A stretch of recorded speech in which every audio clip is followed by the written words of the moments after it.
Mr. President, on a separate subject, the upcoming vote on more than 100 nominees is actually what I feared would happen when Senate Republicans violated Senate rules to fast-track nominees. This has opened the door to rushing through more extreme nominees who have one qualification for office. They are blindly loyal to President Trump. That extends to a man named Stanley Woodward, the nominee to be the #3 official at the Department of Justice. Let me make this clear. Mr. Woodward is not even close to qualified. He has never worked at the Justice Department before this administration. What he has done is show his loyalty to Donald Trump by representing Trump associates for their roles in thwarting investigations into the president.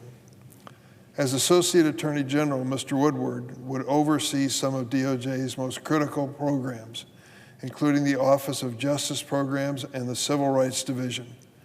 As a senior advisor to Attorney General Bondi, Mr. Woodward has already been involved in gutting these offices. The Trump administration has terminated hundreds of millions of dollars in grants administered by the Office of Justice Programs that support state and local law enforcement.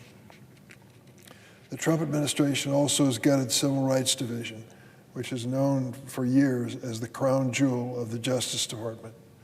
About 70% of the division's attorneys have been forced out, 70%, and many remaining staff have been diverted away from crucial efforts to protect the civil rights of all Americans so long as they sign up for the mass deportation program of the president.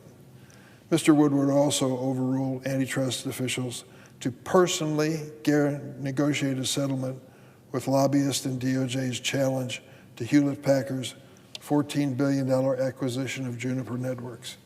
The acquisition resulted in two firms controlling more than 70% of the wireless network market, a market duopoly. Trump administration political appointees in the antitrust division who objected to this settlement, what happened to them? They were forced out of office. One of them said the settlement, quote, corrupt lobbyists with no relevant expertise are perverting actual law enforcement through money, power, relationships, and influence. Stanley Woodward perverted justice and acted inconsistent with the rule of law in this deal. I asked Attorney General Bondi about Mr. Woodward's involvement in the scandal. Crickets, no response, nothing to say.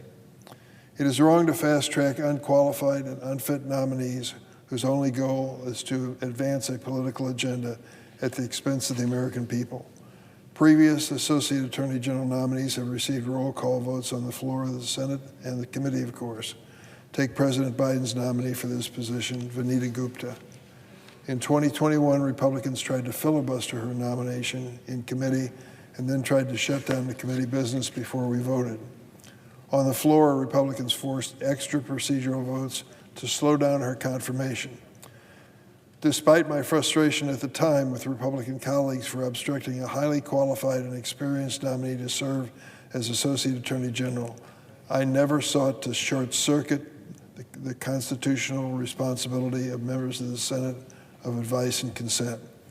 Now, when the shoe is on the other foot, Republicans are intent on taking away yet another core duty of the Senate in deference to President Trump.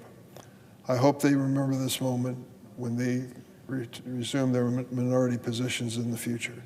I urge my colleagues to vote no on these nominations, and I yield the floor.